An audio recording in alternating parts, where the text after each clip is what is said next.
Mazmur 91. Dalam lindungan Allah, orang yang duduk dalam lindungan yang maha tinggi dan bermalam dalam naungan yang maha kuasa akan berkata kepada Tuhan, tempat perlindunganku dan kubu pertahananku, Allahku yang kupercayai. Sungguh dialah yang akan melepaskan engkau dari jerat penangkap burung, dari penyakit sampar yang busuk. Dengan kepaknya ia akan menudungi engkau, di bawah sayapnya engkau akan berlindung. Kesetiaannya ialah perisai dan pagar tembok. Engkau tahu saya takut terhadap kedahsyatan malam, terhadap panah yang terbang di waktu siang, terhadap penyakit sampar yang berjalan di dalam gelap, terhadap penyakit menular yang mengamuk di waktu petang. Walau 1,000 orang rebah di sisimu dan 10,000 di sebelah kananmu, tetapi itu tidak akan menimpamu. Engkau hanya menontonnya dengan matamu sendiri dan melihat pembalasan terhadap orang-orang fasik. Sebab Tuhan ialah tempat perlindunganmu, yang maha tinggi telah kau buat tempat perteduhanmu.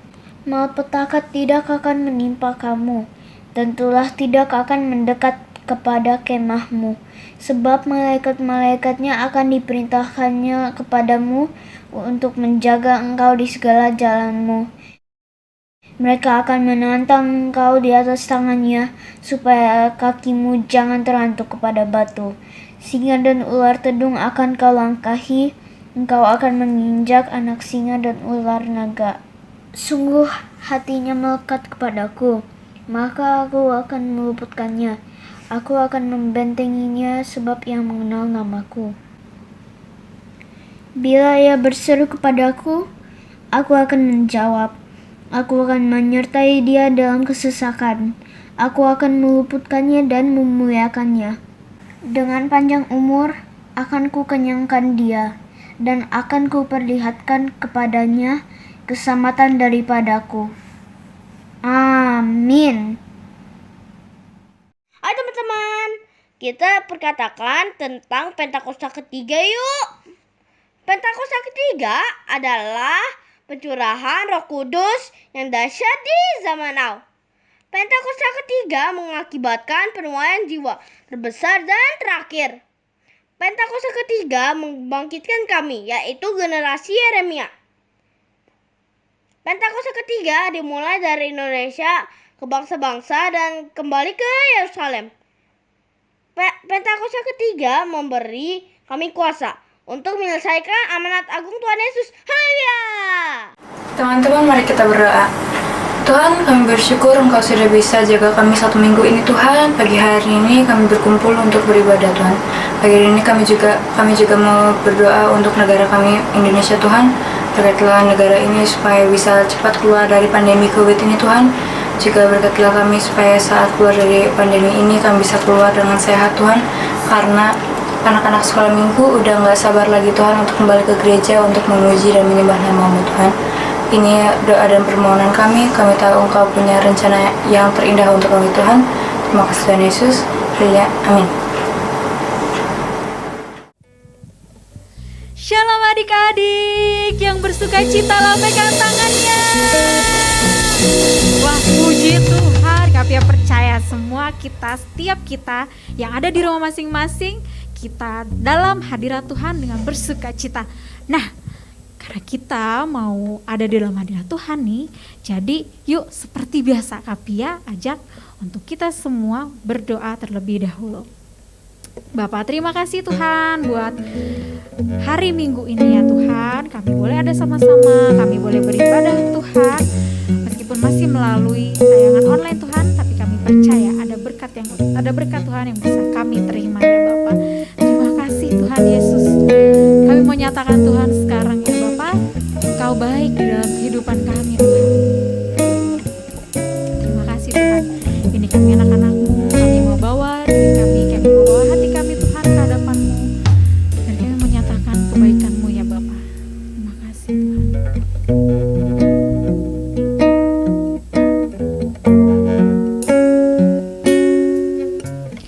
Bapa, Engkau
Waktunya kita untuk memuji Tuhan. Tuh lihat ada banyak banget kan gambar-gambar binatang. Kita mau nyanyiin ciptaannya Tuhan. Dan kita mau bilang nih, kalau gak cuma binatang aja yang punya tempat tinggal, tapi kita juga sebagai anak Tuhan, kita punya tempat tinggal yaitu di dalam rumah Tuhan. Yuk kakak.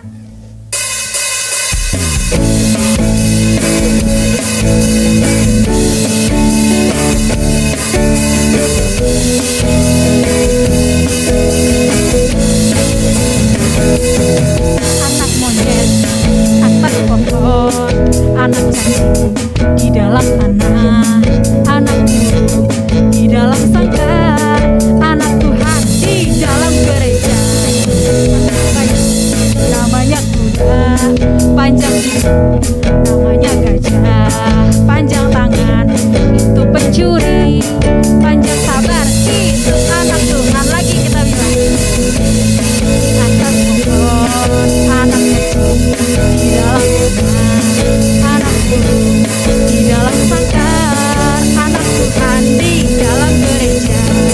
Panjang muka, namanya kuda, panjang hidung, namanya gajah, panjang kaki, itu pencuri, panjang sabar, itu anak Tuhan. Yakin adik-adik udah tinggal di dalam rumahnya Tuhan? Benar, namanya anak-anak Tuhan. Atau udah sabar nih? Udah sabar berarti anak Tuhan tuh harus selalu sabar. Coba kita mau ulang lagi. Kita mau ulang sampai kita benar-benar hafal. Di atas pohon, anak cacing di dalam tanah, anak burung di dalam sangkar, anak Tuhan di dalam gereja. Panjang muka, namanya kuda, panjang hidung, namanya gajah, panjang tangan, itu pencuri, panjang sabar, itu anak Tuhan. Sekali lagi kita mau bilang, yuk yang sungguh-sungguh sambil badannya digerak-gerakin. Anak monyet atas pohon, anak cacing di dalam tanah, anak burung di dalam sangkar, anak Tuhan di dalam gereja. Panjang muka, namanya kuda, panjang hidung, namanya gajah, panjang tangan, itu pencuri, panjang sabar, itu anak Tuhan.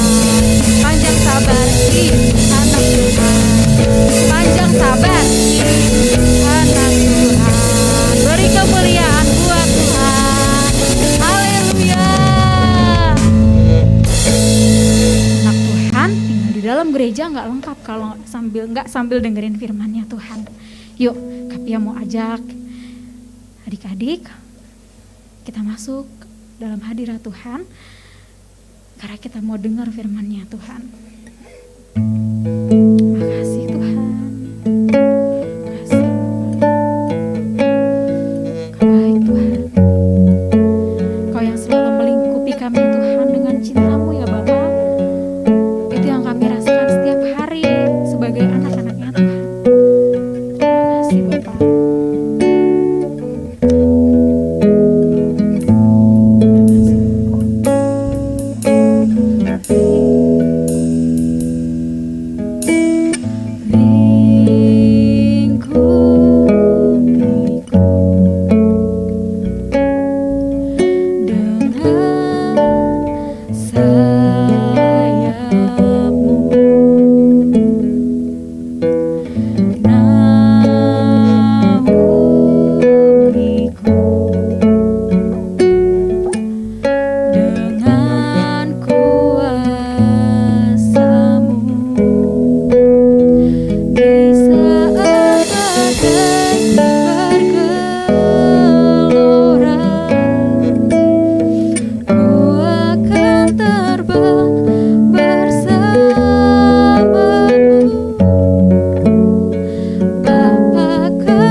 Wih, keren banget Kak Kimi.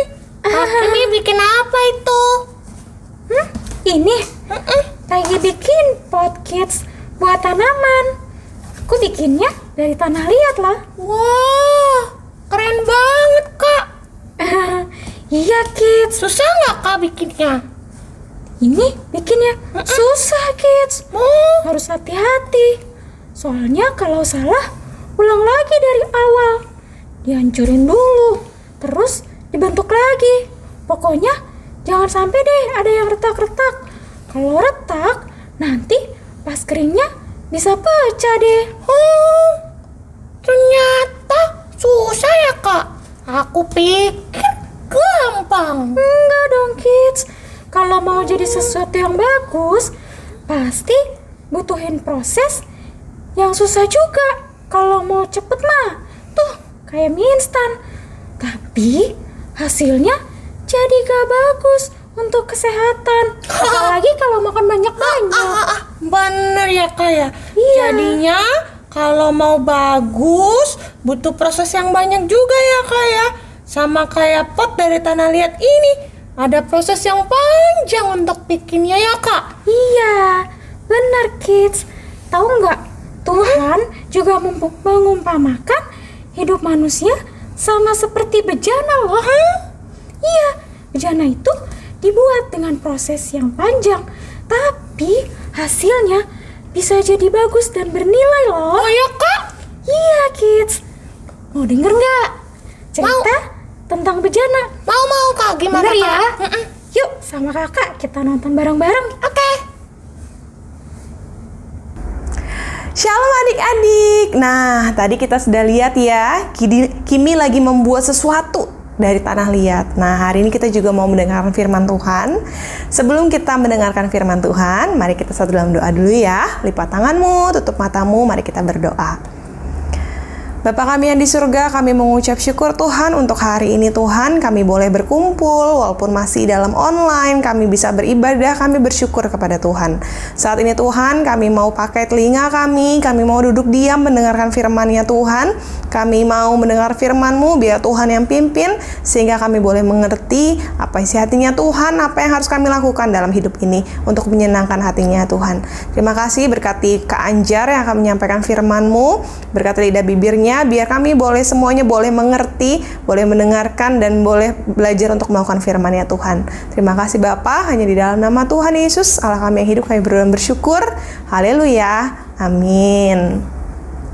Nah, tadi kita sudah lihat ya, Kimi bilang dia buat sesuatu dari tanah liat. Bikinnya susah, prosesnya panjang. Sama seperti dalam firman di kitab Yeremia. Waktu itu Nabi Yeremia disuruh sama Tuhan. Kata Tuhan gini, pergi ke tukang periuk dan lihat ada sesuatu yang Tuhan mau bilang, ada sesuatu yang Tuhan mau katakan sama Nabi Yeremia. Akhirnya Nabi Yeremia taat. Dia pergi ke tukang periuk. Dia jalan, dia sampai ke tukang periuk. Dia lagi lihat, wah pas banget nih, tukang periuknya lagi mengerjakan sesuatu. Nah, akhirnya dia liatin tukang periuknya lagi ngerjain bejana. Dilihat, terus tahu nggak apa adik-adik? Tukang periuknya tuh membuat bejana, dibentuk, diproses, diteken-teken gitu ya, dibentuk sesuai dengan maunya tukang periuk. Mau bentuknya bulat, mau bentuknya tinggi, panjang, terserah tukang periuknya yang bikin. Menurut dia bagusnya gimana? Nah, kalau rusak, nggak sesuai, dihancurin lagi, dibuat lagi ulang. Jangan sampai ada yang retak.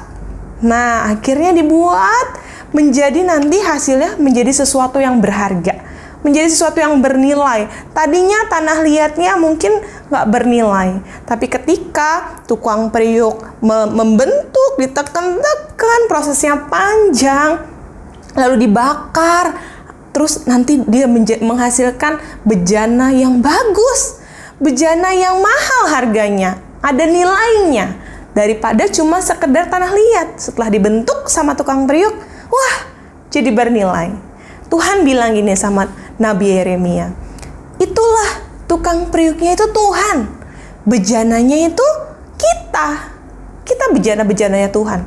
Tuhan mau bentuk jadi apa, terserahnya Tuhan. Prosesnya mudah nggak? Enggak.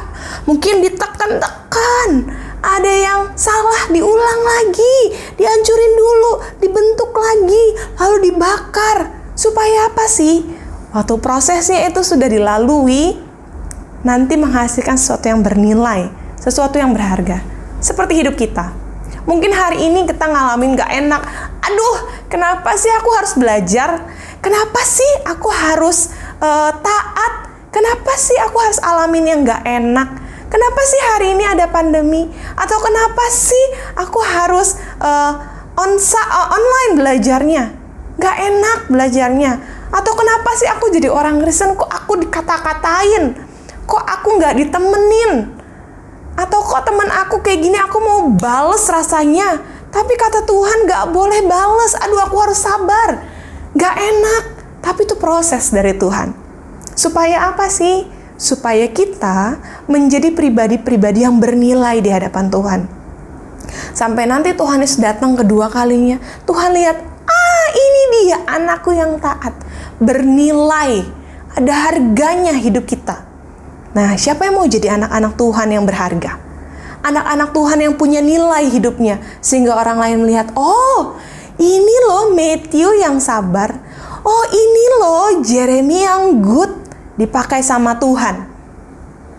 Dipakai sama Tuhan untuk jadi berkat untuk sekeliling. Nah, kalau mau, mari kita berdoa, minta sama Tuhan. Kita bejana-bejananya Tuhan. Kita bejananya Tuhan. Tuhan itu tukang periuknya. Terserah Tuhan mau bagaimana bentuk kita. Prosesnya yang penting kita bisa menang. Yang mau menang melewati proses, lipat tanganmu, tutup matamu, kita mau berdoa. Tuhan, terima kasih untuk firman yang Tuhan berikan untuk hari ini. Tuhan, kami adalah bejana-bejananya Tuhan. Tuhan adalah tukang periuk yang hebat. Kami percayakan hidup kami ke dalam tangannya Tuhan. Tuhan bentuk, Tuhan proses menjadi sesuatu yang bernilai. Biar kami boleh taat, melewati proses yang Tuhan berikan, sehingga kami, hidup kami, boleh bernilai dan orang lain boleh melihat ada Tuhan Yesus dalam hidup kami. Terima kasih Tuhan, ajar kami taat, jadi anak-anak Tuhan yang taat melewati proses. Mungkin prosesnya nggak mudah, tapi kami percaya Tuhan yang pimpin, Tuhan yang sertai kami. Terima kasih Bapa di surga, kami bersyukur untuk hari ini. Hanya dalam nama Tuhan Yesus kami berdoa dan bersyukur. Haleluya. Amin. Tuhan Yesus memberkati. Shalom adik-adik, mari kita akan mengakhiri ibadah hari ini. Angkat tanganmu dan terimalah berkat dari Tuhan.